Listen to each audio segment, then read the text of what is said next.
Okay, this video is about high-fat diet and its effect on the kidney. The subtitle, I guess you would call it the Steno hypothesis, S-T-E-N-O hypothesis, based on the theory of the doctors at Steno Hospital in Denmark. I'm going to start out by just showing you a paper about some of the damage caused by high-fat diets. And the emphasis here is going to be on saturated fat.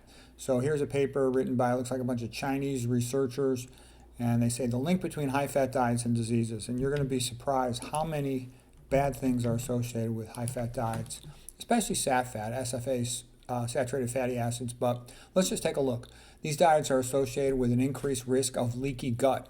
And then leaky gut just opens up the floodgates of trouble. The LPS, lipopolysaccharide, that's the gram-negative bacteria endotoxin, gets across the leaky gut, gets into the blood. In addition, you're going to get the gram-positive endotoxin as well. That's LTA, lipoteichoic acid. That gets into the blood and it starts causing trouble. It's associated with the loss of the pancreatic islet cells. Okay, so that'll increase your risk of diabetes. Okay, we also know omega-6 fats will do that. Tetsumoto Yamashima theory of beta cell islet destruction related to omega-6 fats. Okay. So sat fat and omega-6 fats, trouble. We also know sat fat especially, all fat, but sat fat in particular are associated with insulin resistance. You know, getting into the skeletal muscle, causing an overnutrition effect on the mitochondria, causing a reversal of electron transport. Okay, the excess dietary fats are associated with NAFL, non-alcoholic fatty liver. So fatty liver, which is like prediabetes, diabetes of the liver. It's all bad, okay? They're also associated with causing endothelial dysfunction and atherosclerosis. Okay, I'm going to talk about another problem they cause in blood vessels that's not as widely known, but it's real important. The leaky gut and the bacterial endotoxins getting into the blood, they also are associated with leaky blood-brain barrier. And because of the leaky blood-brain barrier that occurs simultaneous with the leaky gut, you can get those bacterial endotoxins entering the brain tissue, the brain parenchyma, and they induce neuroinflammation, whereby the microglia tend to overreact to them and release too much of their inducible toxic form of nitric oxide. It's different than endothelial nitric oxide. Okay, so all this bad stuff is happening, and we haven't even gotten to the kidney yet. But you'll find it, just search yourself, you find multiple articles about high-fat intake, sat fat perhaps in particular, and also omega-6 fats in particular, but fat in general, decline, cognitive decline, neuroinflammation. Okay, and again, I like to use this Hamlet quote because it just comes up and up again. Hamlet says, "How all occasions do inform against me and spur my dull revenge." Meaning that meat, how does meat inform against me? Meat is bad in so many ways, it's not even funny. And believe me, I'm not an animals rights guy. I don't even like most of those animal rights people. I think they're a bunch of, me-ists, okay? I'm not impressed by them at all, zero. All right, but I'm telling you, this sat fat from animal fat is bad. Animal food's bad for your health. It just is, especially once you're older and all these things, matter more than, when you're 20 years old, your body's got more physiologic reserve. But man, you get older, you don't. So Hamlet continues. What is a man if his chief good and market of his time be but to sleep and feed? A beast, nothing more. Surely he that hath made us with such large discourse, looking before and after, gave us not that capability of godlike reason to remain in us unused? Okay, so what I'm basically saying is eating meat is self-destructive behavior, like letting loose the dogs of war upon your own body to cause problems. So here's a nice quote by Shakespeare again. Cry havoc and let slip the dogs of war. Okay, yeah, all these random problems just start getting going. It's not good.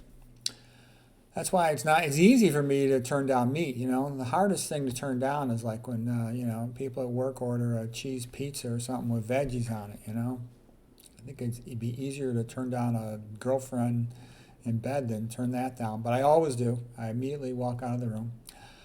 I don't always walk out of the room, but I don't have it. I'm pretty good about that. I broke down once in the last 6 years, to be nice. Okay, this one right here is albuminuria reflects widespread vascular damage. So this is the Steno hypothesis. Steno is the name of the hospital in Denmark. T. Deckard is a person, and it was a famous lecture. He gave this lecture, And he says albuminuria reflects widespread vascular damage. Albuminuria means leakage of protein from the kidneys. Albumin is the most common protein in the blood. It's about 69 kilodaltons. And when you eat sat fat, you get more leakage of that into the urine. And the more you leak albumin into the urine, the faster the kidneys fail. And simultaneously, when this occurs, when this is increased, you get diabetic retinopathy and increase in cardiovascular death and just sort of angiopathy, of vascular damage.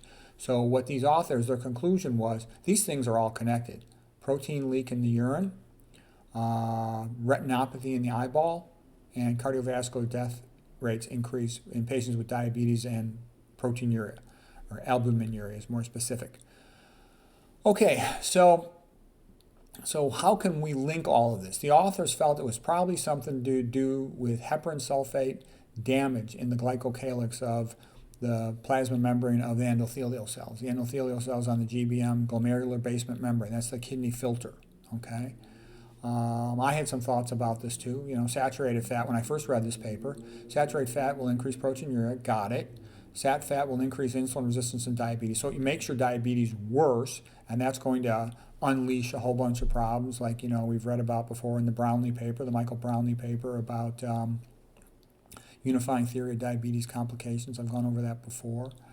But sat fat will activate the neutrophils in particular to release MPO. MPO means myeloperoxidase. MPO is very positively charged. The medical word for that is cationic. It's going to collapse the endothelial glycocalyx. I'm going to show you pictures of all of this.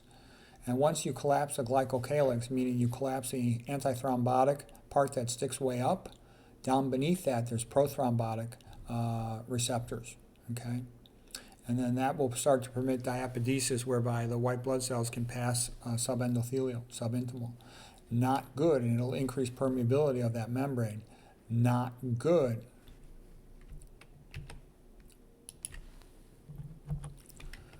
Okay, so here is the Steno hypothesis. And again, there's a quick summary, more retinopathy, cardiovascular death. This is just showing that if you don't have albuminuria, these patients, diabetics, can do pretty well for a long time. But once they start getting progressively worse in albuminuria, they just crash and burn, and their GFR drops.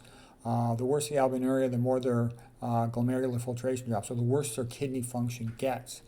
And they measured the ability of transcapillary escape of albumin and also fibrinogen. And the more those capillaries are leaking, the worse the patient does. So the more endothelial increased permeability, the worse the patient does, the more rapidly they progress to kidney failure or to a heart attack. And most of these kidney failure patients are going to die from a heart attack, myocardial infarction. Okay. When you get increased albumin in the urine, you will get increased cardiovascular disease, eye disease, retinopathy, and you will get a progressive worsening of GFR. So this is showing the different categories of patients. The more proteinuria, the worse outcome they have, and especially when the proteinuria gets over 300 milligrams per day. Okay, sort of like a nephrotic range proteinuria, they do quite poorly. Macroalbuminuria.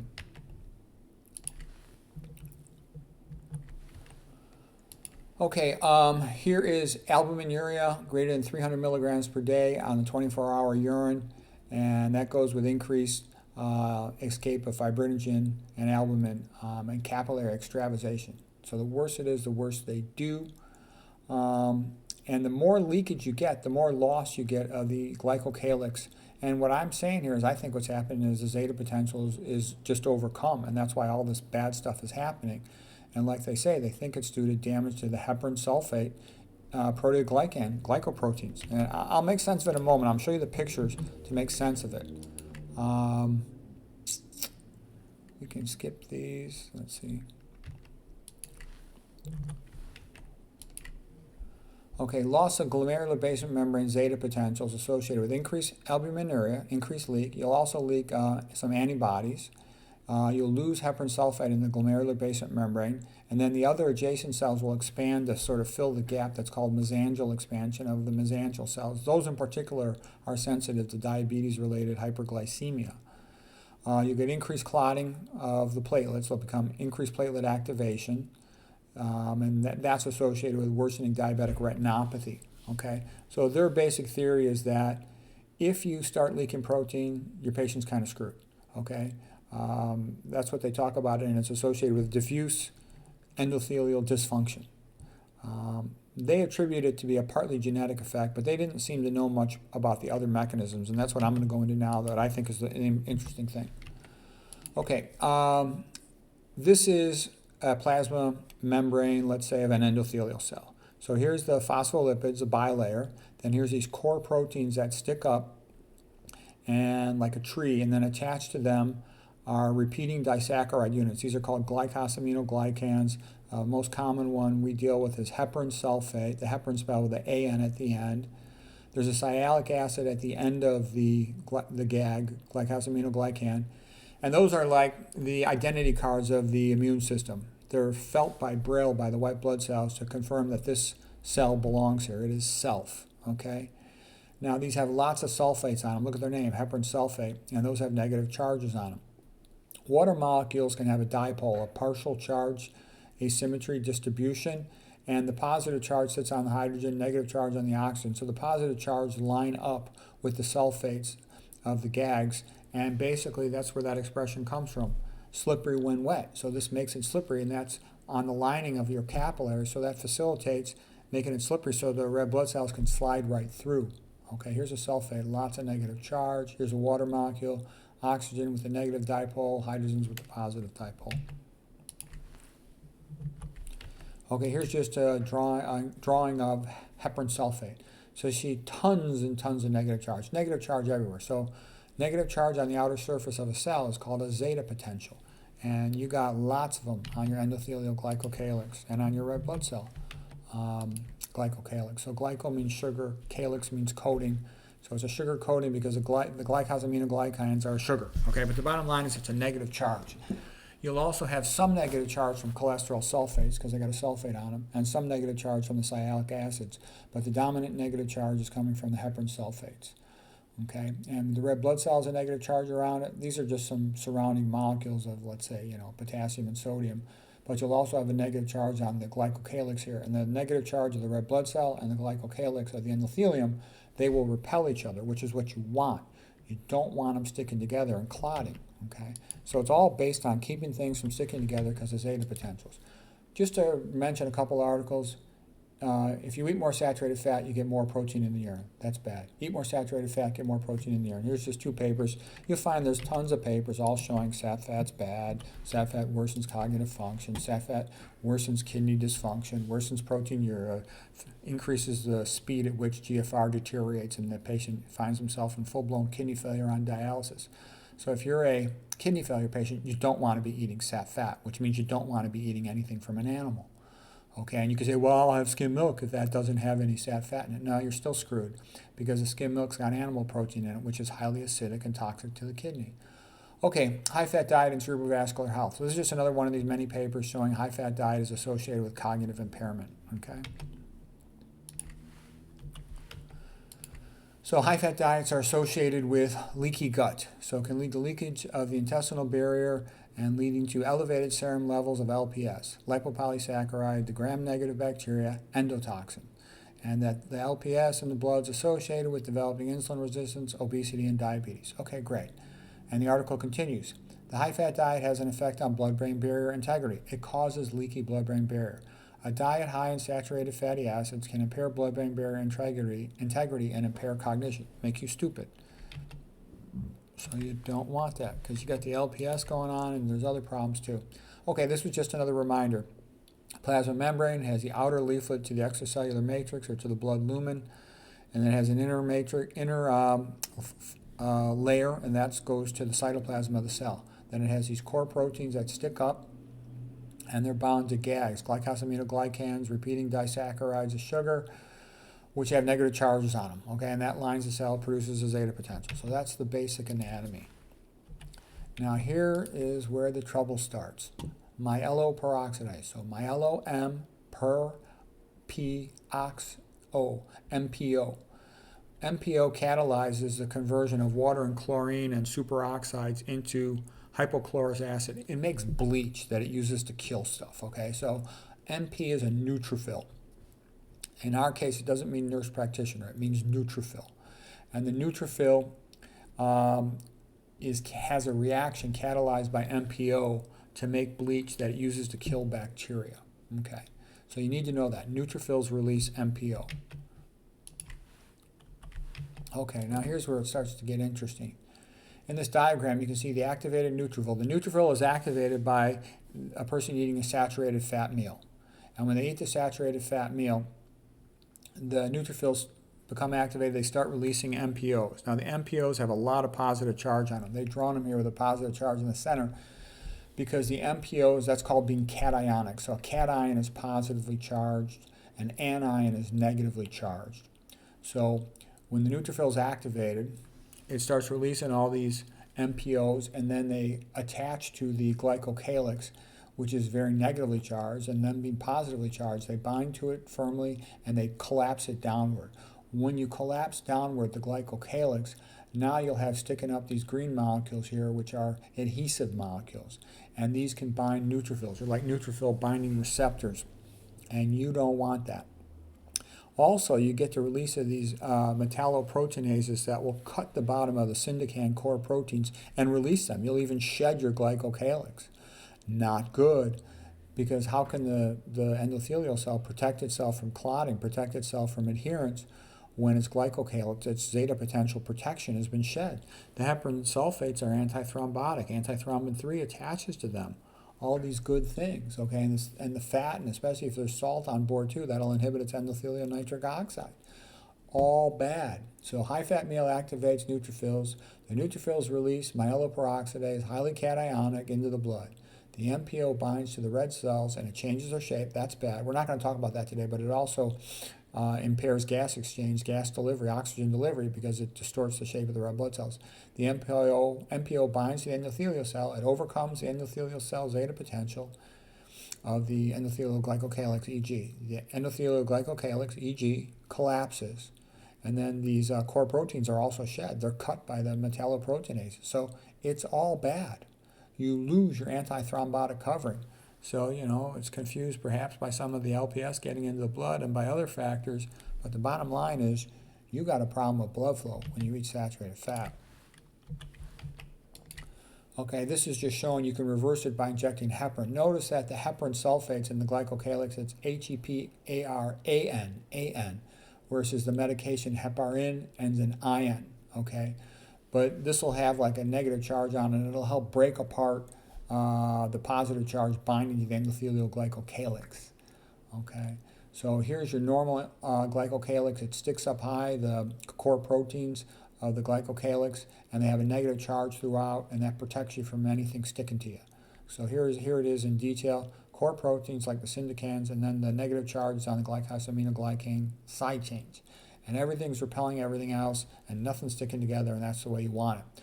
But when the neutrophil is activated by the sat-fat meal, then the MPOs, myeloperoxidase, come in, they collapse the endothelial glycocalyx. Now the neutrophils can bind to these adhesion receptor molecules, and they then can accentuate the process and make it worse. I'll show you what that entails in just a moment. Okay, and they're showing that you can reverse it with this heparin medication that's given IV to prevent blood clots. Okay, so when the neutrophils come and they bind, neutrophils are also called PMN, polymorphonuclear leukocytes. When they bind to these receptors, they can also activate what's called diapedesis, where they pass in between these endothelial cells and go into the subendothelial space. That's all bad. And right here you can see they're spreading these apart. Instead of them having tight junctions, this connection is loosening up, and you're getting increased permeability in there. So the point I'm making is, doesn't it seem like this is probably going on everywhere? If this is happening all throughout the body, you would expect it to be happening in the eyeballs, in the brain, and in the kidney to some extent. Okay, so this gives you a mechanism, this myeloperoxidase stuff, for making some sense out of it. And you can theorize a mechanism of why are the neutrophils so crazy. Is it the sat fat itself, or is it the fact that it's associated with leaky gut, then putting bacterial endotoxin into the blood, giving you another reason for the neutrophils to be hyped up and concerned? It's their job to protect the body. Bacterial endotoxin floating in your blood, that's a worrisome thing. If that gets to a high concentration, the patient will die. So anyways, I thought that was pretty interesting. What I basically did there was I provided a mechanism that, and there was nothing about the myeloperoxidase and the neutrophil activation in any of the other articles. I brought that up because I knew that from the past as a way to explain the Steno hypothesis. I thought that was pretty interesting, and that also explains, helps explain why you lose protein in the kidney. Now, don't get me wrong, losing protein in the kidney is multifactorial. There's a lot of things going on there. But I wanted to give you a point. We've talked before too, like what causes leaky gut? A lack of dietary fiber. You need the fiber for the gut bacteria to convert that to butyrate, and once converted to butyrate, that's used by the gut lining cells and enterocytes to make tight junctions. But the butyrate also goes in the blood, and it's used by the blood-brain barrier to maintain its tight junctions to prevent leaky brain, so to speak. Now, I don't know if the butyrate goes to the kidney and is used by the kidney to make tight junctions, but I will bet you that it probably is. But I don't know. But it certainly gave you a mechanistic way to think of all this. Why would sat fat be related to all these things? Now, don't get me wrong. There's more to it. There's always more to it than this. The other thing I think that comes to mind is the idea of the Brownlee paper about how when you get the overnutrition effect from the sat fat in particular, you now will have a backup of electron transport, and you will now get inability of the glucose to get into the skeletal muscles after eating. So you get postprandial hyperglycemia. And there's some cells in the body that just take up glucose in proportion to its blood concentration. They can't regulate it at all. And that includes the mesangial cells of the kidney, so they're going to be damaged by hyperglycemia. That includes some retinal cells, so you get diabetic retinopathy. The injury to the kidney is diabetic nephropathy. Peripheral nerves have a problem with that as well, so you get diabetic neuropathy. Okay, but anyways, I wanted to use, because we definitely know that sat fat increases proteinuria, albuminuria. I wanted to come up with a mechanism for that that would make sense. So I just pulled that from other knowledge, and it all fits with the Steno hypothesis. So I think that's interesting. So that was the point of the talk. I thought it was kind of interesting. I hope you found it helpful.